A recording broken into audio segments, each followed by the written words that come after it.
In the past few years, our religious identity back home has been suppressed to the degree that nobody could say they are Muslim anymore. Back home in East Turkestan, nobody can utter any word related to Islam. That's the reality right now. But in the diaspora, I'm observing that the Uyghur community has been quickly going back to their Islamic root. Hello and welcome to Dispersion. Dispersion is a podcast by the Zoryan Institute that analyzes and celebrates both the diverse and common experiences of diasporas living away from their homeland. I'm your host, Jen. In today's episode, we explore the interaction between diaspora and religion. To talk us through their experiences and help us understand a little bit more the ways in which religion and diasporas interact, I'm joined by two diasporan Canadians, Dr. Randal Schnoor and Dr. Dilmurat Mahmut. Dr. Schnoor is a sociologist who has been teaching religious studies and Jewish studies at York University since 2004. He currently lives in North York, in Toronto, with his Mexican Jewish wife, 2 teenage children, and 2 dogs. Between teaching Jewish studies in university and being immersed in the local Jewish community, being Jewish is a big part of his life. Dr. Dilmurat Mahmut is a research associate and a course lecturer in the Faculty of Education at McGill University. He is also Vice President of International Support for Uyghurs, a Montreal-based NGO. His research interests include Muslim identity in the West, religion, education, violent extremism, and immigrant-refugee integration in Canada and beyond. I'd like to start by saying thank you both very much for joining us today and for taking the time to have this conversation and to tell us a little bit more about your experiences, your academic backgrounds, and how we understand religion and diaspora and how they come together. So thank you both. Pleasure to be here. Thank you. Thank you. Pleasure to be here. To get us going, we'll start with a kind of easy question. I'd love to hear from you both a little bit more about your story, whether that be it your family's cultural background, your experience coming to Canada or growing up in Canada, and the ways in which your academic, as you both have an academic background, learnings have come together to help you understand religion and diaspora. Randal, I will begin with you. Okay, well, again, pleasure to be here, and thank you for the introduction. I couldn't have written it better myself. I'm going to talk a little bit about my cultural background, not so much yet about the academics, but just a little bit about my personal self. And I will say that the relationship of religion and diaspora, in my case, might not be the straightforward case, because I was born in Canada. My parents were born in Canada. So it's not like I have a direct other country that I have that direct relationship with, but maybe I'll go on to elaborate on that a little bit later. But all 4 of my grandparents were Jewish, and we're from Eastern Europe, primarily Ukraine. And they all came over to Canada in the first or second decade of the 1900s, as many Jews were at that time from Eastern Europe and other Eastern Europeans coming to North America. And they're coming for a better life. And as I say, my parents were born in Canada, in Winnipeg in particular, and I was also born in Winnipeg.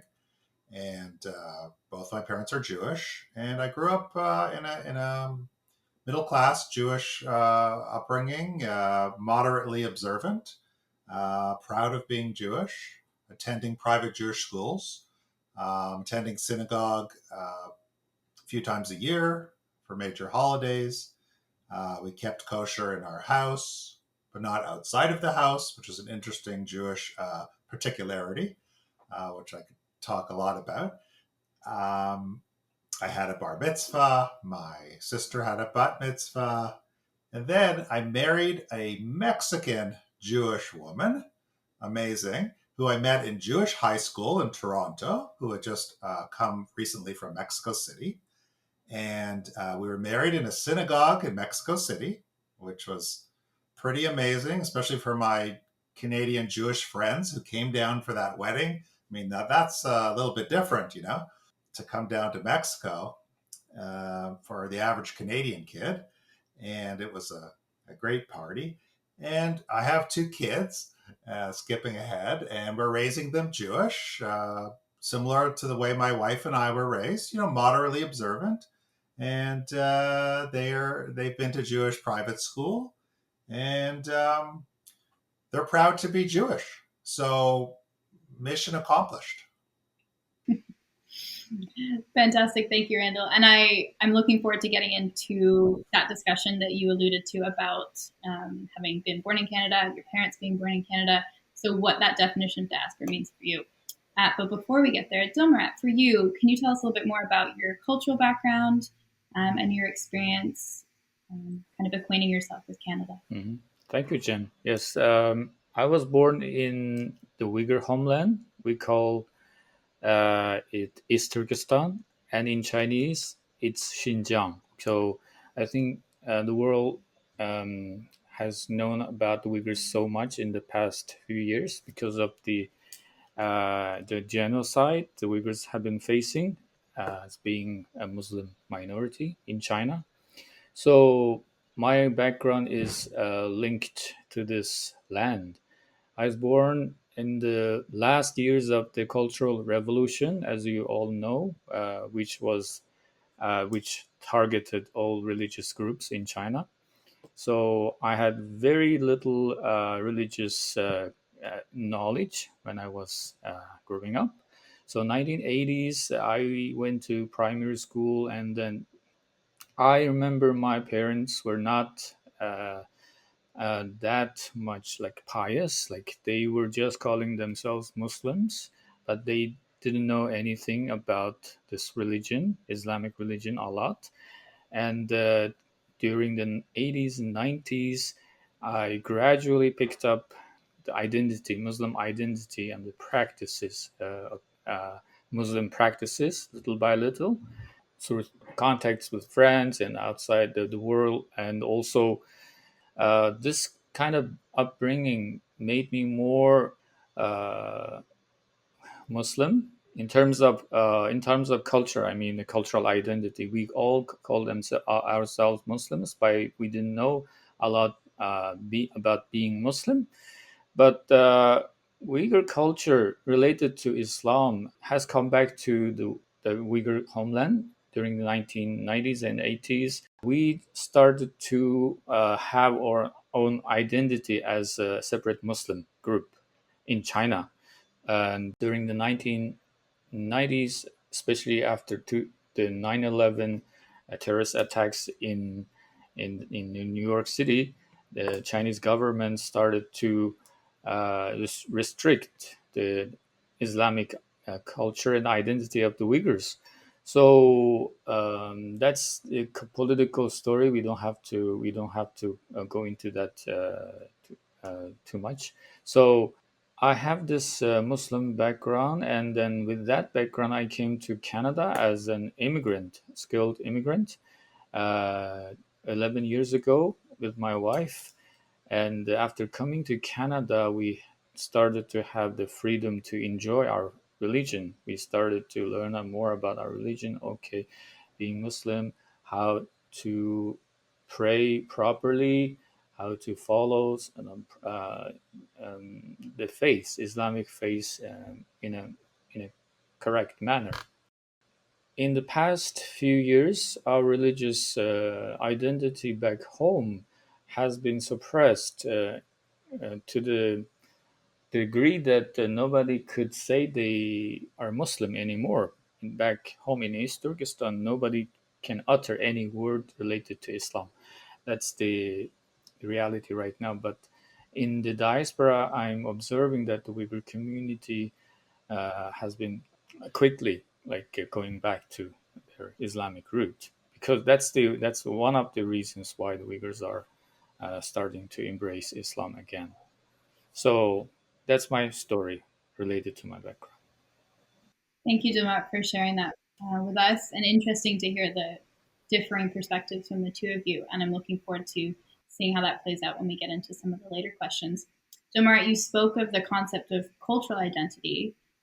So I want to ask you both, when you think about your relation to your diaspora, we can call it your diasporic identity, would you say you identify more with the religious components of that, or other markers like the national, regional, or cultural pieces? Randal, we'll start with you again. So of your diasporic identity, which is it that you really relate yourself to? Which element? Well, I want to address a couple different threads here. I'm going to say something in the background, and then I'm going to address your interesting question. And that is to say what I alluded to before, that, what is my homeland? It's a little bit different from Dilmurat's interesting story. As a Jew, one might say Israel is my homeland. And maybe in a certain historical way it is. And Israel is important to me, and I've been there several times. But I don't have direct family in Israel. And as I said, my grandparents are all from Eastern Europe. And my wife's family is from Mexico.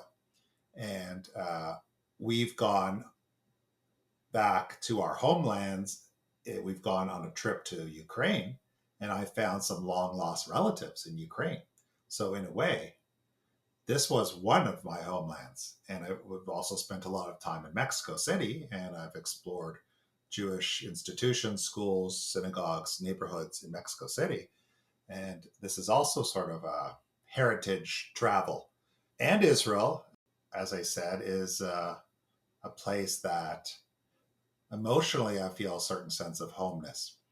So, and as we know, Jews and Muslims live in many, many countries around the world.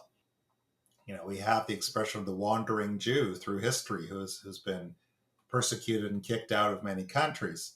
So this is what I meant about the complexity of diaspora vis-a-vis homeland for my case. And as to your question, I think the religious and cultural identities for many Jews are somewhat blurred. I think it's difficult to have a Jewish identity without some facet of a religious identity. Although for many Jews, including myself, the cultural side comes out a little stronger. And that has to do with a sense of shared history, of shared experiences historically, persecution as kind of embedded in our history, and a shared sense of collective challenges that we faced as Jews through history, the Holocaust being the most recent, and many other very difficult events in Jewish history. So really a sense of peoplehood. So if I were to travel in Europe and I happened to come across a Canadian from Edmonton, I would be feeling a sense of belonging. Oh, cool, you're from Edmonton, and I miss Tim Hortons, so do I, and other types of Canadian things that bond us. If I were to meet sort of maybe a Jewish person from Paris as I'm traveling through London, I would probably feel even more of a bond, and a cultural bond for the most part, not necessarily a religious bond, although again, I think they're overlapping. So I'm celebrating the Jewish holidays in my family, particularly in the home, where you can customize the celebration of your holiday to the way that your family likes it, which is a growing trend in religious ritual, which I've written about, is that people are interested in personalizing, and this allows the idiosyncrasies of the family. And the Passover dinner, the Passover Seder, is a great example of a way that we celebrate with funny jokes and games, and not so much on the religious side, but more culturally, really invigorating. So that's a little bit about, I guess, my cultural identity as a Jew. Yeah, thank you. And really interesting to hear, as you mentioned, the kind of blurring, or even it sounds to me like they're kind of merging and they feed off of one another. So you give and take from the cultural and the religious, and you are forming your own kind of identity within that diaspora. And I don't think, if we step away from kind of the religious side, I don't think that's necessarily a different experience from diasporas more broadly, right? We see the diaspora experience as a lot of give and take.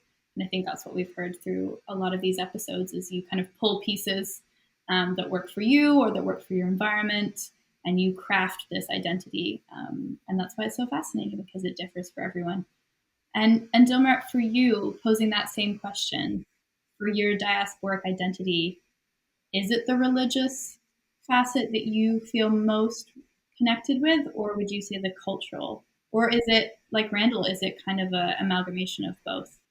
Yes, your discussions about this amalgamation of the religious and cultural facets of the identity of a given group. I think it's a universal thing, and there's this spectrum here, right? So for me, personally speaking, right now, I could say it's 50-50. And also these two aspects of my identity overlap, right? And it's contextual as well, okay? So it's also fluid, right? If you asked me this question 5 years ago, I would have been saying a different thing, maybe, right? Because identity is a kind of process. It's a product of the interaction among people, right? Interactive process, and you can produce your identity, and it's not fixed at all. So at this moment, I could say that, and I agree with Ronald saying that, okay, so cultural, what is culture, right? Culture and religion are they can merge each other, right? So very interesting. Yeah, and I really liked how you put that identity, that it is fluid, it is on a spectrum, and it's a product of those interactions. Right. Yeah, Dilmurat, I totally agree with you that identity is fluid and changing. It's not a static situation. And I had the opportunity to do a longitudinal 10-year study of Jewish families and interview the families when the kids were little. And then when the kids were teenagers, I interviewed them a few times over 10 years.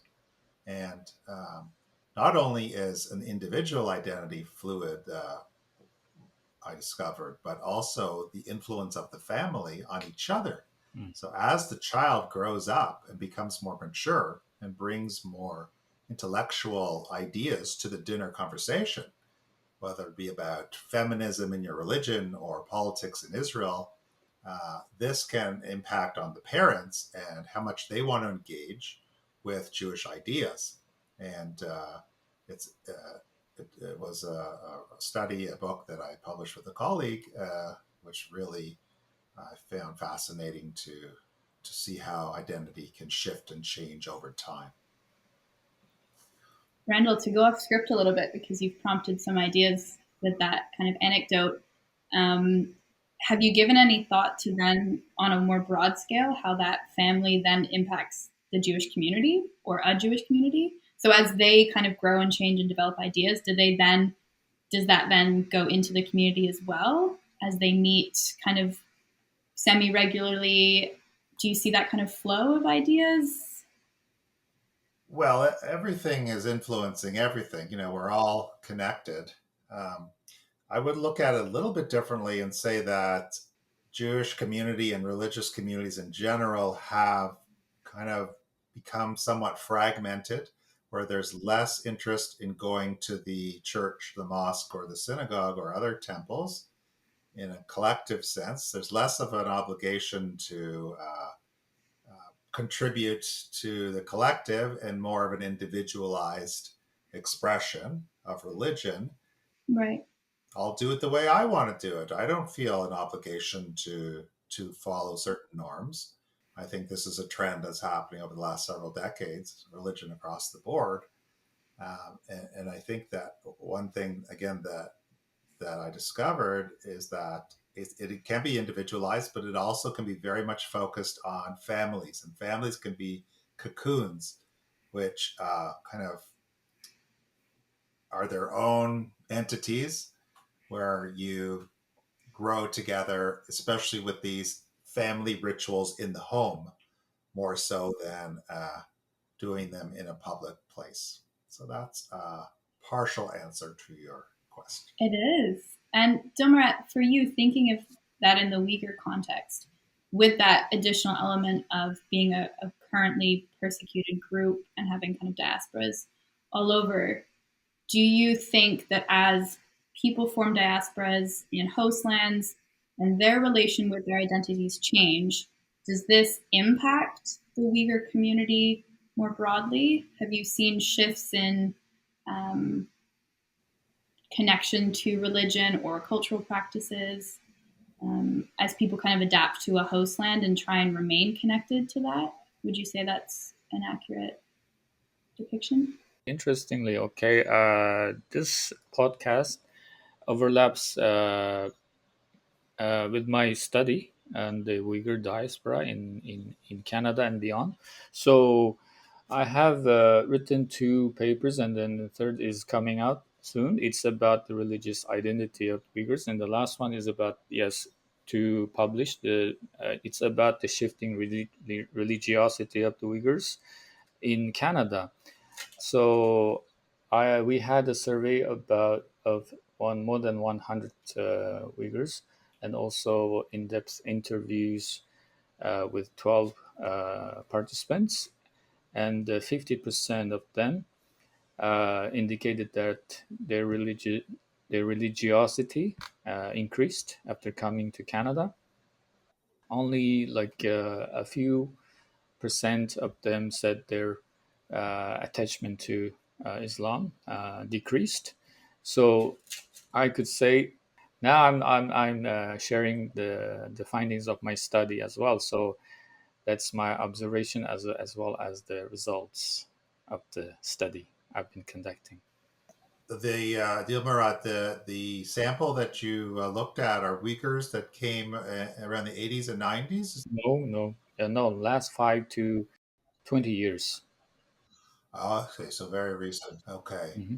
And so it's interesting to compare where Jews have been in this country in large numbers so much longer Hmm. that perhaps we might think that there's been more time to or more influence to assimilate to more secular ways, to blend in more. And I would say overall the Jewish community has become more secularized. Hmm. However, within the religious component, the Orthodox component, that is also growing Okay. on its own, Hmm. where Orthodox families are having many children, 8 or 10 or 12 children here in Toronto and Montreal, and these kids are growing up to continue to be Orthodox for the most part.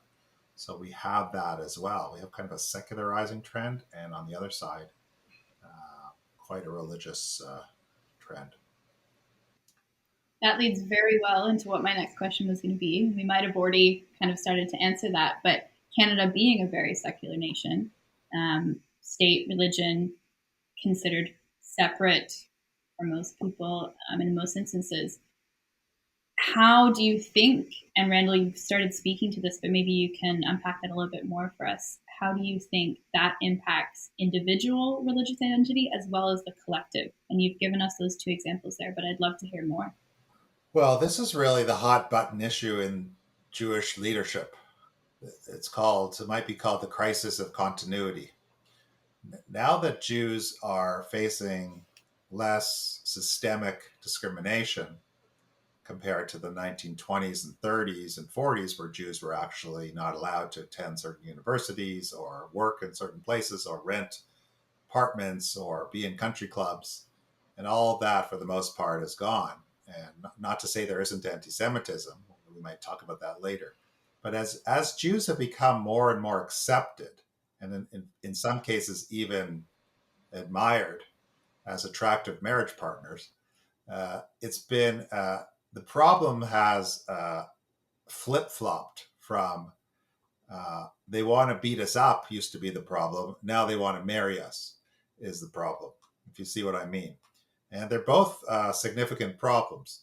And the latter has become what we sometimes call the crisis of continuity. If it's so easy to blend in to Canadian society, and Jews tend to be highly educated and on the whole tend to do well socioeconomically, but we shouldn't over exaggerate that, then why still be Jewish if you're given the opportunity to blend in and people want to marry you and your Jews are able to marry non-Jews? And so the Jewish community leadership tracks these intermarriage rates very closely, and they're considered kind of a litmus test as to how the Jews are doing. I don't know if this is, if I agree that this is the most accurate litmus test. But for example, the intermarriage rates from Jews in Canada has increased to about 35% from just has been going up and up. In the United States, even more.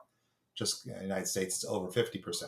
So this is considered by many to be a big challenge. So the question is, be, how can we do well and fit into general society while still being Jewish?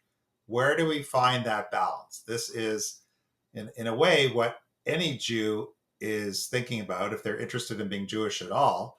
And different Jews have found different places along the line. The Hasidic Orthodox Jews have completely segregated themselves physically from society, and this way have very little contact with other society. And on the other hand, very, very secular Jews have little contact with Jewish community. So I guess I've sort of laid out the landscape of some of the issues that the community is concerned about, and that they do all kinds of studies and policy reports to explore. Very, very interesting. It's not, I obviously considered kind of the secular aspect before, but only imagining it was moving in that direction, and not that you kind of had a counter moving in what you could consider the opposite direction. And Dilmurat, for you, how does this question resonate even kind of in your personal experience? How has living in Canada, you spoke to it a little bit, impacted your religious identity, and how do you relate to a very secular nation? Right, good. Just following up on Ronald's point of how to be a Canadian, right? Now, how to be Canadian, how to be Uyghur Canadian without losing Uyghur identity. That's a big question for all Uyghurs. And now I'm seeing myself as a participant of my own study. Right now, I'm just part of this community, so I can speak about ourselves as a whole. So we did a survey about the Uyghurs, as I said, and we have a team at McGill that has been studying the Uyghurs in the past 2 years. And our survey results show that most Uyghurs do not want to intermarry with other ethnic groups in Canada, and they want to maintain the Uyghur culture and identity as much as possible. Because of what? There are two reasons here. Number one is secularism in Canada, liberal democracy, and then everyone has the right to choose their own faith, and the parents cannot say anything. That's kind of new thing to Uyghurs. Why? Because because Uyghurs as a oppressed group in China, we have never tasted the freedom of democracy. We don't know what democracy is. Uh, Still in Canada, after living like for 5-10 years, many Uyghurs cannot just learn about this because they just work as immigrants, and they it's difficult to mingle with the local people. And then this society is very, very, very diverse, and then it's really difficult. But their kids, they pick up multiculturalism, liberalism from their schools. So there's this called generation gap growing between parents and the children, and then that's one issue. And another is Uyghurs' identity, cultural, religious, and identities of the Uyghurs in China have been under attack. So you cannot speak your own language, you don't have your own religion, and it's all private. Even privately, you cannot be Muslim right now. Okay, since the past 5 years, it's been the case. 5-10 years ago, it was not that much strict. You could still follow your religious identity in your private spaces, right? So now it's impossible. It's a kind of crime. You could be charged as a terrorist if you practice Islam. So that's the degree you can think about this kind of the punishment. The severity of punishment is so unbelievable. So that's the kind of thing. And I read about a theory, like it's called reactionary identity formation, I think, if I'm not mistaken. So identity also can reconstruct when somebody is attacking the very identity you have. You want to keep it, you want to re-embrace it because it's under attack. So Uyghurs in the diaspora have this feeling right now. So we have this freedom here. Why don't we keep our identity? While our brothers and sisters, they cannot do this. If we don't keep our identity in Canada, will be lost in a few years. So that's a kind of obligation as well among Uyghurs. So yeah, that's my observation. That's so interesting, Dilmurat. What do you think will happen in 20 or 25 years? Do you see a shift in those patterns? You mean in the future, like 20, 25 years? It depends because it's been 5 years like this. Yeah, I've heard some academics talking about if this continues like this for another 5 years, people will be like brainwashed totally. One generation will become like a different kind of group, like Uyghur kids right now. They cannot have this freedom to learn about their own history, their own language, anything. So after 10 years, they will lose everything about Uyghurs apart from their names, maybe, right? So it depends. So we really hope the current situation will change soon. Otherwise, the result will be unimaginable. Yeah. I It resonates for me what you say. When a group is under attack, as you say, there's a tendency, I think, to want to stay within your group in a protective stance. And in time, perhaps here in Canada, as I think you mentioned, the younger generation doesn't feel as strongly as the older. Mhm. So in time, I think that those attitudes can change, and the younger generation will feel less under attack, hopefully, and then there'll be more of an openness to spread into general society. Randall, that concept of reactionary identity formation, do we see that in Jewish history? This idea of reacting to outside pressures and trying to get stronger. Yeah, or concerns of kind of losing key elements of religious or cultural identity. So, again, for lack of a better phrase, kind of doubling down on that as a collective, and staying as that kind of formed group, maybe not intermarrying. Is that something that we've seen in Jewish history? And obviously, you've spoken that we're moving away from that if we're seeing increasing rates of intermarriage as well. But I would imagine that's been a trend in the past. In the Bay, yeah, well, absolutely. There's always been a concern about maintaining Jewish culture and history as a group which has always been so small and never had political power wherever they were. It's almost amazing to think this group's still around in Toronto and other cities and around the world. So many cities. Such a small group, only 13 million. Sometimes people think Jews are more than they are. Um, which is my non-Jewish students, when I ask them to rank the world religions, they often overestimate how many Jews there are. Um, and Jewish doctors, Jewish lawyers, they sometimes overestimate, although there are a disproportionate amount. Um, so Jews have often been under attack and have been either forced to stay Jewish, because the best way to maintain your ethnic religious identity is if you're not even able to take on someone else's. But as Jews or Uyghurs gain more freedom and more acceptance, then it's a difficult balancing act, I think, as I was saying. So, absolutely, many Jews want to double down, and many parents and grandparents would be very disappointed if their child didn't marry a Jew. Um, but children are not marrying Jews at a much higher rate, and so what's that's reality. And how are parents now handling that? How would I handle it? My teenage daughter sometimes asks me, Dad, if I didn't marry someone Jewish, would you be okay? And I'd say, yeah, it's not my preference, but yeah, I'd be okay.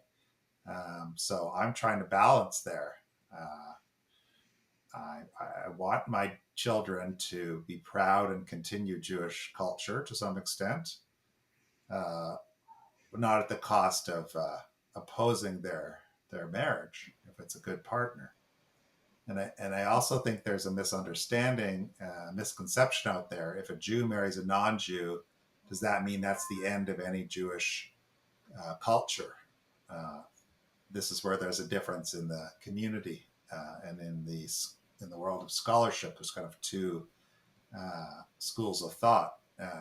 One, well, that's it. Once you marry out, you're saying goodbye to the community, and the other saying, well, just a minute, let's take a closer look at these families and let's see how they're keeping Jewish tradition and how open is the Jewish community to helping them and supporting them to have Jewish families and Jewish kids and Jewish lives.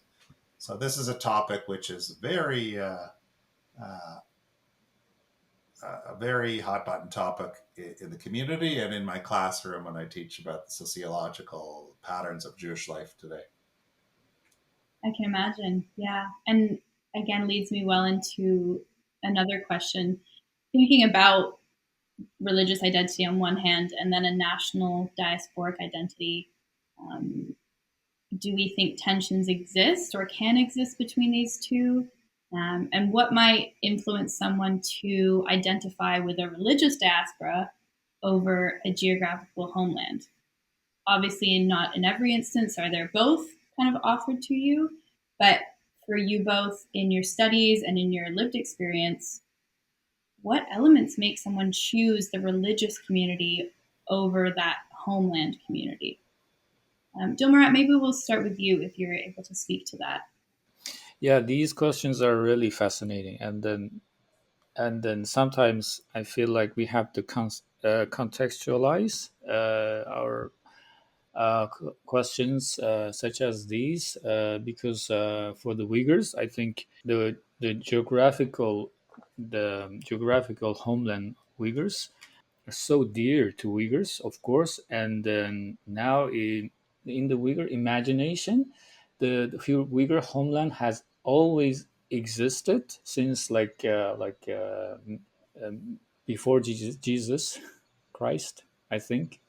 Of course, we talk about 5,000 years of history as well. The kind of saying, okay, Chinese history is 5,000 years old, and Uyghur history should be the same as well, or longer than that. That's kind of imagination in the Uyghur minds. And in the recent history, we have had some independence moments, and in the early 20th century, there was some successful nation buildings, East Turkestan Islamic Republic and East Turkestan Republic twice in the Uyghur homeland. And then the Uyghurs always connect these two nations to Islam all the time. Okay, especially the first one, Islamic Republic, the second one didn't have Islamic this term in the state, in the name of the state, and this attachment to the land is sometimes is seen as secular, but if you look at this in a time and in space, like in the past 10 years, the link between the Uyghur homeland and Islam has become tighter. Okay, without Islam, we cannot have nationhood. Okay, we cannot have our uniqueness because Islam is so interconnected with Uyghur identity. and that can go back to the reactionary Islam in the identity formation, that kind of theory. So now we cannot separate these two aspects, but yeah, for me, for now, Uyghurs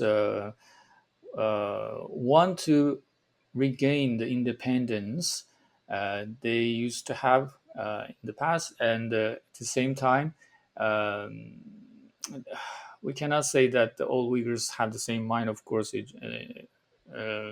sociologically speaking, we cannot generalize, but uh, seeing Islam as part of this Uyghur nationhood is growing day by day because of the oppression Uyghurs are facing, and also the generation gap between the parents in and children in diaspora, as Ronald said, and intermarriage is a thing. And most Uyghur parents, they have this dilemma. Okay, how can we do this? Because how can you accept this reality, right? Our kids, are they want to be more universal, right, in terms of like future lives. So yeah, that's a kind of question for all of us.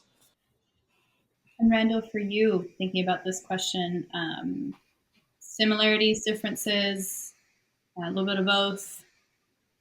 Um, yeah, I think this gives me a chance to just talk about politics a little bit in the community, and to demonstrate some similarities to what Dilmurat is saying about political conflict, and that is to talk about Israel in the minds of diaspora Jews, and most Jews in Canada and the United States are quite supportive of Israel, or Zionists, and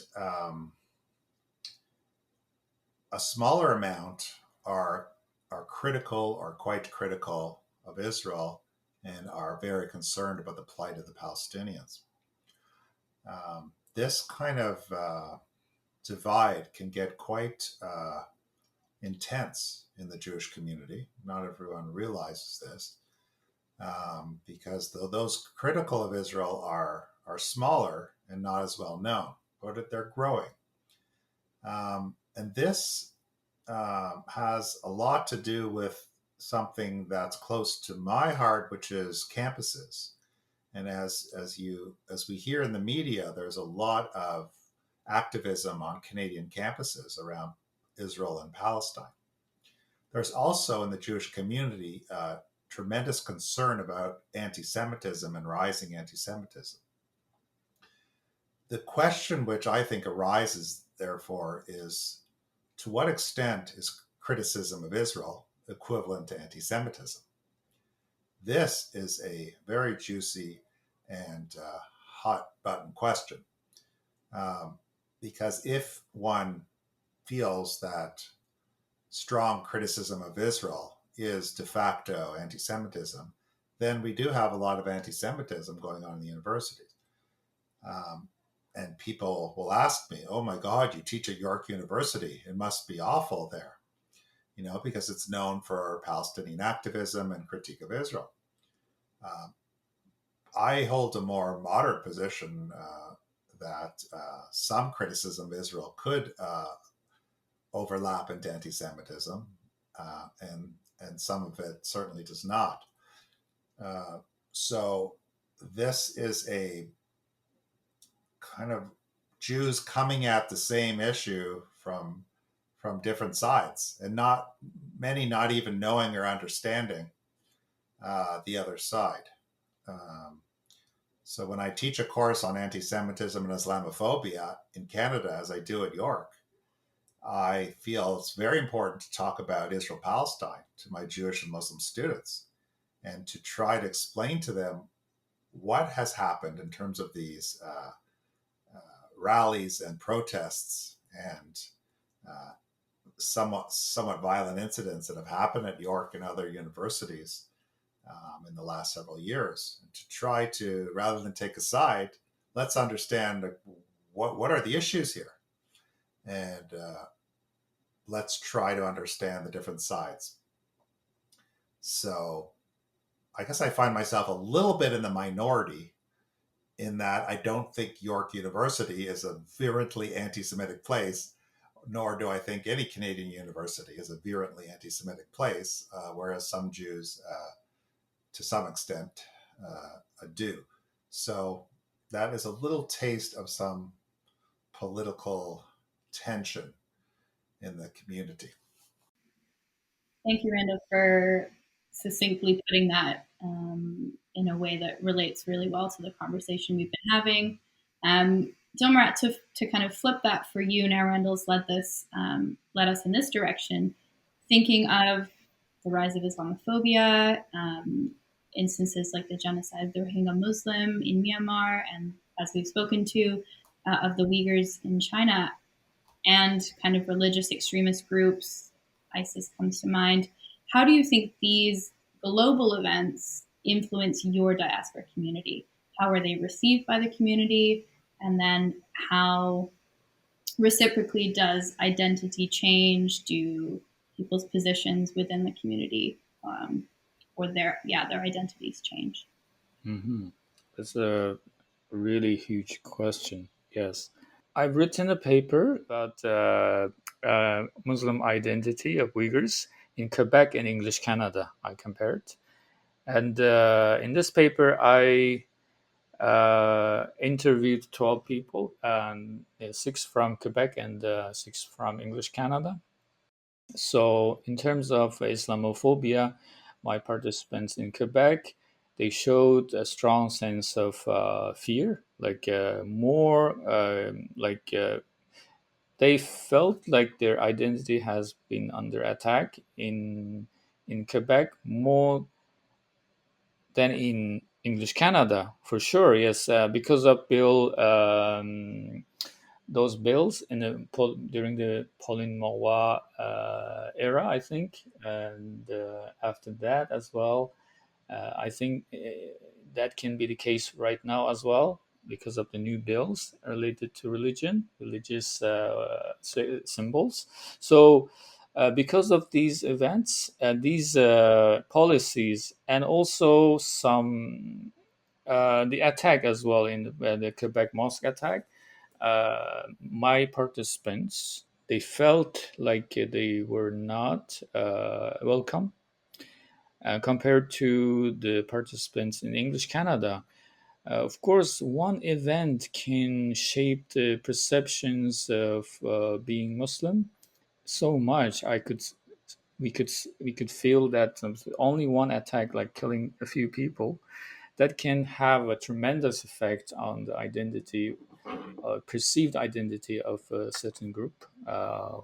So I can I talked about their perceptions of being Islam, being Muslim in Canada, and then in English Canada. Uh, if we can generalize a bit more, I think Muslims in English Canada, they feel they are more welcome than in Quebec.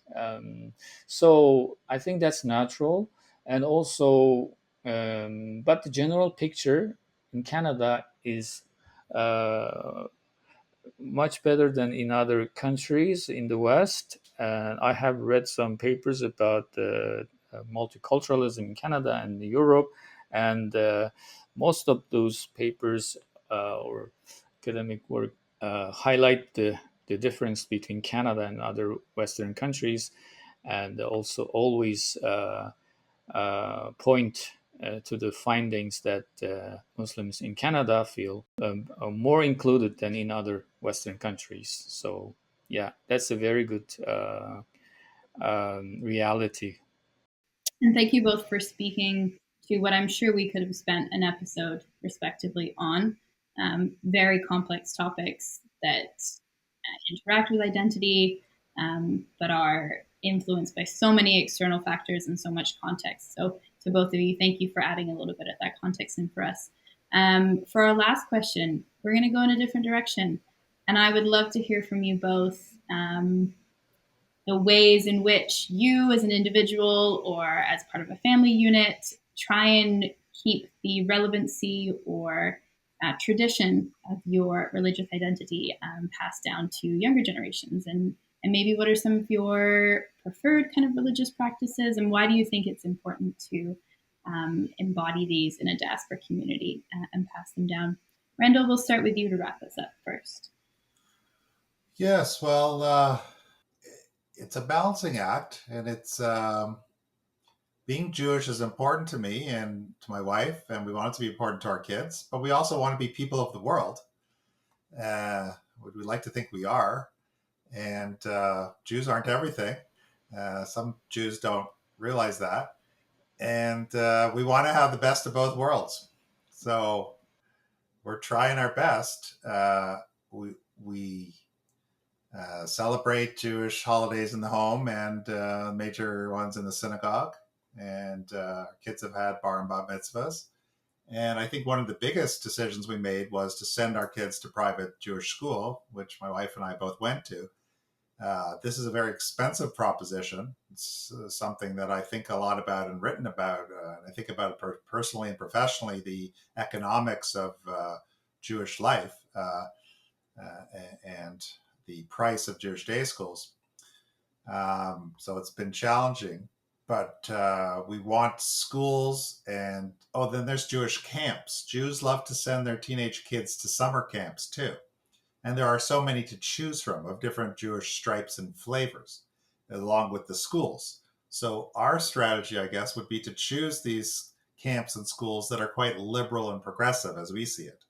So we're trying to get, as I say, the best of both worlds. So we have our kids in a Jewish summer camp that is very left-wing politically and socially, and brings Palestinian kids to the camp to spend a couple of weeks with the Jewish kids from Ontario, and has a very kind of progressive view on Israel-Palestine. And similarly with the schools, the Jewish schools we've sent to, because there are some very conservative Jewish schools that are much more insular and interested in focusing very heavily on Jewish ideas and values, and not paying as much attention to outside cultures and things like that.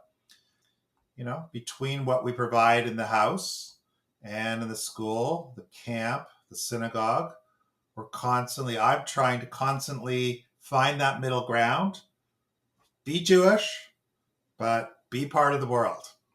And that's what I want you to do. So far, pretty good. I'm sure that's a fun dynamic with teenagers, just acknowledging how teenagers can be and that kind of massive identity formation period. I have great teenage children. Wonderful. Dilmurat, for you, thinking of the Uyghur diasporas in maybe a different position or at a different stage in its journey than the Jewish diaspora, for you, what are some ways in which you see the community, the diaspora, trying to keep traditions alive, pass down practices, all while navigating new and challenging identities and realities? Yeah, I totally agree with Ronald in terms of keeping identity and also educating the kids about being Uyghur. In terms of this aspect, I cannot speak about myself a lot because I don't have kids, but I can speak about my friends around me, and according to my observation and also my study, I can say that many Uyghurs, they want to send their kids to Islamic schools, and also they want their kids to be global citizens at the same time. And this is really challenging, but yes, we don't want our kids to become inward looking, right? They have to be prepared for the diverse world. So that's a big question for all parents, not only Jewish or Uyghur parents. So yes, let's see, let's observe, and then let's hope for the best for the parents. So yeah, that's my point to make. Yeah, and I think you've both noted or spoken to an element of it, which is the individual aspect of being part of a diaspora, right? So you can kind of grow up within a very kind of structured diaspora, or one that is maybe less connected with whether it be religious identity, cultural, geographical. It's quite an individual journey, I think, when it boils down. Which also means that you both have an individual journey. And I thank you for sharing elements of that today, anecdotally, and also connecting it back to the theory for us. That was a really fascinating conversation. And I think we touched on a lot in a short period of time. So thank you both for sharing and for joining us today. Thank you very much. A pleasure to be here. Thank you. And thank you all for listening to this episode of Dispersion, a podcast by the Zoryan Institute, which is a nonprofit organization that serves the cause of scholarship and public awareness relating to issues of universal human rights, genocide, and diaspora homeland relations. If you'd like to learn more about diaspora studies or about the Zoryan Institute's other projects and programs, visit our website at www.zoryaninstitute.org, that's Zoryan, and find us across your favorite social media platforms at Zoryan Institute. Next time on Dispersion, we'll be talking to two brand new guests who share with us their unique diaspora experiences, and we'll introduce you to a new concept within diaspora studies. Find Dispersion on your favorite podcast platform. Thank you for listening.